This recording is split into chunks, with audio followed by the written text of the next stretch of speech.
पूर्व सैनिक हूँ, हमारे नेता ने भी कह दिया है, और हम तमाम इस देश के पूर्व सैनिक जितने हैं, चलो पाकिस्तान पे हमला करें, हम साथ में चलेंगे। इस्लामाबाद कब्जे करके दिखा देंगे, या नहीं तो करणी सेना और RSS वालों की सेना भेजा। पूर्व सैनिक इतने हैं कि हम कम से कम नहीं कुछ करेंगे तो 10 बुलेट तो ठंडा करेंगे, दुश्मन का नुकसान करेंगे ना। मतलब शहीद होने के लिए तैयार है। हम शहीद होने के लिए तैयार हैं, लेकिन इस तरह से अपने देश के युवा पीढ़ी को मरते देखना पसंद नहीं करेंगे। हमारे राष्ट्रीय अध्यक्ष माननीय मल्लिकार्जुन खड़गे ने कहा कि हम सरकार के साथ हम सर्वदलीय बैठक चाहते हैं। ये बार बार हमारे देश की जनता को मोह के मुंह में, चाहे कश्मीर हो या कहीं हमारे देश, हमारे अपने देश में हमारे लोग जाए, वहाँ उनकी हत्या कर दी जाए, इस तरह से कातिलाने हमले होते रहें, इस तरह कायरता होती रहे, और हम लोग हाथ पे हाथ धरे बैठे हैं। नमस्कार, मैं हूं कुलदीप कुमार राउत और आप देख रहे हैं फॉरवर्ड न्यूज़। पुलवामा अटैक हमारे जहन में, और उससे हम लोग उभरे नहीं हैं पूरी तरीके से। कश्मीर में फिर से जो है एक अटैक हुआ है। इस बार कहा जा रहा है जो ये टारगेट करके किलिंग, यानी कि टारगेट किलिंग किया गया है। किसी से धर्म पूछा जा रहा था तो किसी से कलमा पढ़ाया जा रहा था। ये जो बातें और ये जो जुबानी है, ये जो शब्द है, ये वहाँ पर कुछ लोग जो बच गए हैं उस हमला से, उन्होंने कहा है। क्या मकसद है, किसका हाथ है, और आखिरकार इससे किसको फ़ायदा होगा, इन्हीं तमाम चीज़ों पर बातचीत करने के लिए हमारे साथ चतुर्वेदी जी जुड़े हुए हैं। पूर्व में सैनिक रह चुके हैं, इनसे बाखूबी हम जानने की कोशिश करेंगे जो आखिरकार इस तरीके के जो हमला होते हैं, ये लोग सेना में थे तो हालांकि करीब से देख रहे थे, अब रिटायर्ड हैं, इनसे जानेंगे जाकर इन तमाम मामलों के पीछे आखिरकार मकसद क्या हो सकता है। क्योंकि जिस जगह पे जो अटैक हुआ है वहाँ पर कहा जाता है जो ये मिनी स्विट्जरलैंड है। लोग वहाँ पर घूमने आते हैं, एंजॉय करने आते हैं, छुट्टियाँ मनाने आते हैं, लेकिन इस तरीके से यहाँ पर हमला क्या दर्शाता है, इसी पर चर्चा करेंगे। चतुर्वेदी जी, आपका बहुत बहुत स्वागत है। धन्यवाद। आप सैनिक भी रह चुके हैं, आप इन तमाम मामलों को बड़े करीब से भी आप देख रहे हैं। आपको क्या लग रहा है सर, आखिरकार इसके पीछे क्या मकसद हो सकता है? ये टारगेट किलिंग, जहाँ तक पत्रकारिता मुझे लगभग 6 साल के आसपास हुआ है, मैंने कभी नहीं सुना था टारगेट किलिंग जो है किया जाता है, खासतौर पर जो पर्यटक आते हैं उन पर हमला किया जाता है। देखिए, मैं आपको पहले आपके चैनल के मार्फत पुलवामा में, आप क्या बोलते हैं, पहलगांव में जितने भी टूरिस्ट थे जो हताहत हुए हैं, यानी जिनकी मृत्यु हुई है, मैं उनको सत सत नमन करते हुए भावहीन श्रद्धांजलि अर्पित करता हूँ, और ईश्वर से प्रार्थना करता हूँ कि उन्हें और उनकी आत्मा को शांति प्रदान करें, तथा उनके शोकाकुल परिवार के सभी सदस्यों को इस दुखदायी घड़ी में दुख सहन करने की शक्ति प्रदान करें। देखिए, मन बड़ा व्यथित है। किसी के घर का चिराग बुझे, किसी के मांग का सिंदूर बढ़े, उजड़े, ये अच्छी बात नहीं है। अभी कुछ दिन पहले इसी तरीके से जम्मू कश्मीर में एक बस आ रही थी, उस पे टेररिस्ट यानी आतंकवादी हमले हुए, और वो बस खाई में गिर गई, 9 लोग मर गए। अब आपको मैं 2019 में लिए चलता हूँ। फरवरी का महीना था। फरवरी के महीने में पुलवामा अटैक हुआ था। पुलवामा अटैक हुआ था। सरकार उनको एयरलिफ्ट, इतनी बड़ी कानवाई जब गुजरती है, कानवाई आप नहीं समझते हैं, एक गाड़ियों का रेला जाता है, वो सेंसिटिव एरिया होती है, तो उन्हें बहुतायत संख्या में होते हैं और कई गाड़ियां होती है कानवाई की, तो उन्हें एयरलिफ्ट कराया जाता है। यूनिट जब मूव करती है, और नहीं तो ऐसे जगह एम्बुश लगता है। एम्बुश भी आम पब्लिक नहीं जानती होगी, क्रॉस फायरिंग होती है। क्रॉस फायरिंग में एक तरफ खाई होती है, एक तरफ, और सामने मौत होती है। ना आप पीछे भाग सकते हैं, ना दाएं बाएं भाग सकते हैं। आप दाएं भागते हैं तो खाई में जाएंगे, बाएं भागते हैं तो पहाड़। आपके भागने का, बचने का कोई रास्ता नहीं है, मौत हर जगह है। आप मुझे बता दीजिए कि जब 2000 पर्यटक एक जगह स्थिर हों, पहुंच गए हों, तो वहाँ आपको सुरक्षा का विशेष ध्यान देना चाहिए। एक भी सुरक्षा कर्मी नहीं था।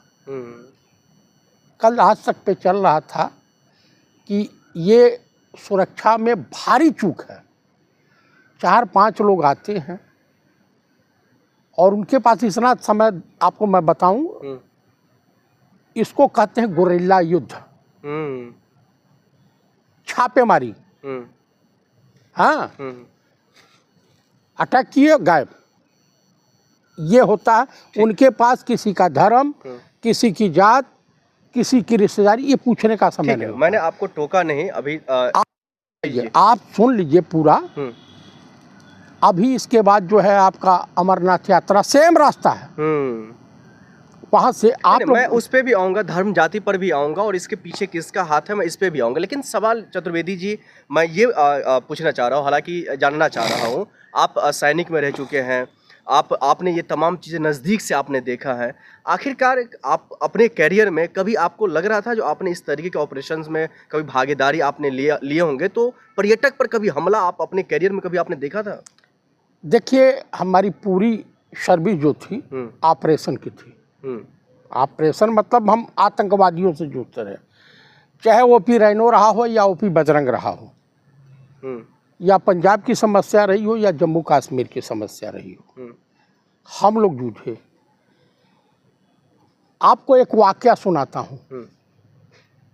इस देश के प्राइम मिनिस्टर से चंद्रशेखर जी, बड़ी पुरानी वाकया सुना रहा हूँ, उतना कलेजा इनके अंदर भी नहीं है। चंद्रशेखर जी यहाँ पे कुछ विदेशी इंजीनियर आए थे जिनका अपहरण हो गया था। उस देश के एम्बेसडर आए, चंद्रशेखर जी पीएम थे, उनसे मुलाकात की। उन्होंने हॉटलाइन पे नवाज शरीफ से बात किया और नवाज शरीफ से कहा कि भाईजान, ये क्या मूर्खता आपने कर दिया। अरे कहे साहब, क्या कहा, ये रिहा हो जाने चाहिए। एम्बेसडर ने कहा कि रिहा हो जाएंगे, कोशिश में लगे हैं, हो जाएंगे, हो जाने चाहिए, वो सही सलामत रिहा हो जाए। लेकिन आज देश के प्रधानमंत्री निरुत्तर हैं, क्योंकि पुलवामा का अगर उत्तर मिल गया होता तो ये दुस्साहस वो आतंकवादी नहीं करते। क्योंकि पुलवामा के अटैक के बाद आज तक देश को उत्तर नहीं मिला कि आरडीएक्स कैसे पहुंचा, उस गाड़ी को कहीं टारगेट, जो बुलेट प्रूफ नहीं थी, उसको ही टारगेट क्यों किया गया, इसके पीछे रीजन का क्या था, कौन कौन लोग इसमें शामिल थे, गाड़ी किसकी थी। भाई 26 नंबर से पता चल जाता है गाड़ी किसकी थी।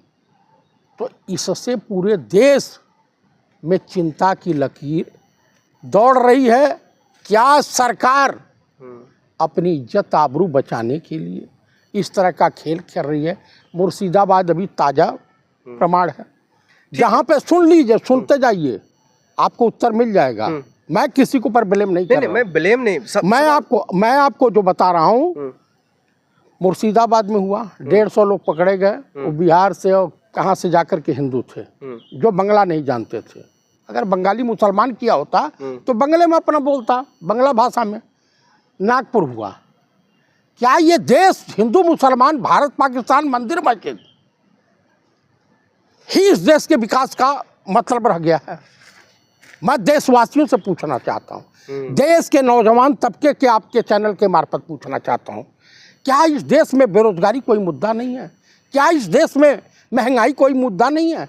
क्या इस देश में इस वक्त जो है आने वाला जो तूफान है, मंदी रूपी तूफान, अब इस देश में ना डॉक्टर मनमोहन सिंह जैसा वित्त मंत्री है, ना प्रधानमंत्री। ठीक है, आप एक सैनिक के साथ साथ एक देश के नागरिक भी हैं। इस तरीके की घटना के बाद लोगों के अंदर काफ़ी आक्रोश है। जैसे पुलवामा के बाद एयर स्ट्राइक हुआ था, वही लोग अब देश की जनता चाह रहे जो इसका बदला हम ले। किस तरीके से और कैसा, और इसका असर जो है कैसे पड़ेगा? मैं आपको एक चीज़ बता दूं ना, वो दिलेर प्राइम मिनिस्टर स्वर्गीय श्रीमती इंदिरा गांधी हैं कि तुरंत सेना भेजे, मुक्त वाहिनी भेज करके और 71 का युद्ध करवा करके और पाकिस्तान को 2 टुकड़ों में विभाजित कर देना। वो कलेजा हमारे देश के वर्तमान prime minister of India mister Narendra Damodar Das Modi में नहीं है।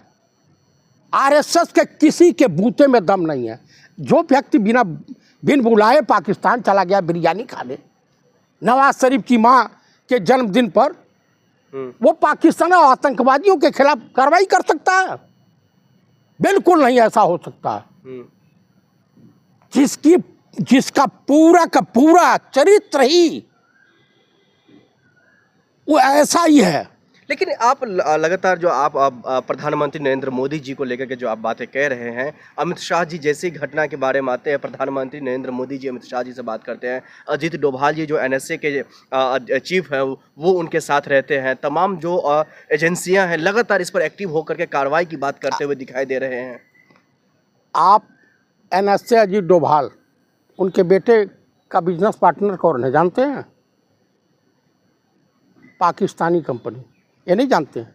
हिंदुस्तान का नागरिक भी नहीं है। कंधार ये सुरक्षा सलाहकार थे। लेकिन अभी तक पुष्टि ये हुआ है? कंधार इन्हीं की सरकार में हुआ था, अटल जी की सरकार थी। पुलवामा इन्हीं की सरकार में हुआ था। उरी पठानकोट इन्हीं के हुआ था। अरे तनी एक खालिस्तानी समर्थक 1984 में सर उठाना शुरू किया सेना से स्वर्गीय श्रीमता, हालांकि उसी के बाद उनकी जान भी चली गई, कुचल दिया था उस आतंकवाद को। 1974 में सिक्किम को मिला लिया। तो मेरे कहने का प्राय ये है कि कब तक इस देश की जनता शहादत दे। इनके घर में तो मान लीजिए देश के प्रधानमंत्री निसंतानी है, मोहन भागवत निसंतानी है, योगी आदित्यनाथ निसंतानी है, इनको तो किसी की पीड़ा है नहीं। वो कहावत है ना, जाके पैर न फटी बेआई वो के जाने पीड़ित पर आई। ठीक है, आखिर में आप ये पीर पर आई। आखिर में आप ये बता दीजिए। मैं ये बता, सुन लीजिए एक मिनट सुन लीजिए मेरी बात। अमेरिका में बैठे हुए नेता प्रतिपक्ष माननीय श्री पंडित राहुल गांधी ने कहा कि हम सरकार के साथ हैं देश हित में। हमारे राष्ट्रीय अध्यक्ष माननीय मल्लिकार्जुन खड़गे ने कहा कि हम सरकार के साथ हैं, सर्वदलीय बैठक चाहते हैं।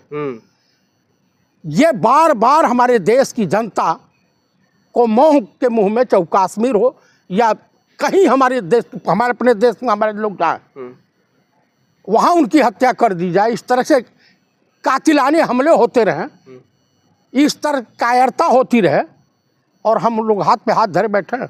इसका जवाब कैसा होना चाहिए? इसका जवाब देश के मैं आपको बता रहा हूँ। दरअसल आपको जानते हैं बीमारी कहाँ है? एक तो सुप्रीम कोर्ट में रायता फैला हुआ है।